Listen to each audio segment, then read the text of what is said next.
আপনারও কি ভালো থাকাটা অন্য মানুষের উপরে নির্ভর করে? তাহলে আজকের ভিডিওটা শুধু আপনারই জন্য।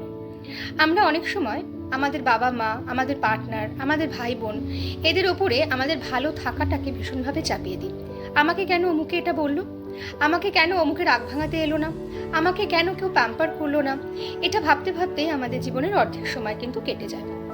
আমরা ভাবতে থাকি যে আমার জন্য কেউ আলটিমেটলি ভাবছে না, আমার ভালো থাকা নিয়ে কারোর কোনো যায়ই আসে না।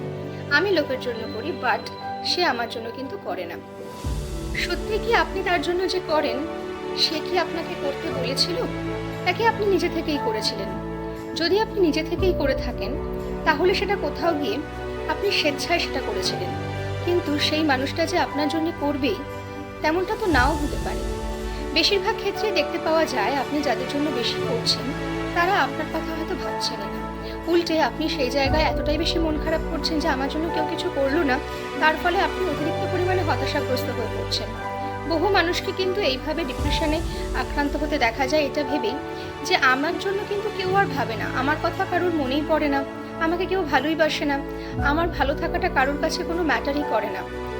আপনার নিজের কাছে কি সত্যি আপনার ভালো থাকাটা ম্যাটার করে? যদি করতো, তাহলে কি আপনি আপনার নিজের ভালো থাকাটা অন্যের হাতে তুলে দিতে পারতেন? নিজের ভালো থাকা হচ্ছে একটা ছোট্ট বাচ্চার মতন। আপনি যেমন কোনো স্ট্রেঞ্জারের হাতে আপনার বাচ্চাকে তুলে দিতে পারেন না, ঠিক সেরকমই নিজের ভালো থাকাটাকেও যদি আপনি নিজে যত্ন না করে সেটাকে বড় করতে পারেন, তাহলে অন্যের হাতে তুলে দিলে তো তার অযত্ন হবেই। তাই নিজের ভালো থাকার গুরুত্ব নিজেকে বোঝাটা খুব দরকার। আপনি কি ভালোবাসেন, আপনি কোথায় যেতে ভালোবাসেন, কি খেতে ভালোবাসেন, কি পড়তে ভালোবাসেন, জীবন একটাই। আপনি যদি নিজের এই জীবনে সেগুলোকে যদি পূরণ না করতে পারেন, তাহলে সেটা আপনার চিরকালীন একটা আফসোস হয়ে থেকে যাবে।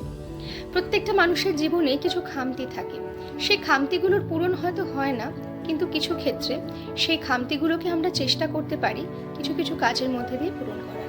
নিজের ছোট ছোট শখগুলোকে দিয়ে, বা নিজেদের ছোট ছোট কিছু অভ্যাস দিয়ে, নিজেদের কিছু কিছু ভালো লাগা দিয়ে নিজেদের ইচ্ছেগুলোকে প্রায়োরিটাইজ করাটা ভীষণভাবে প্রয়োজন।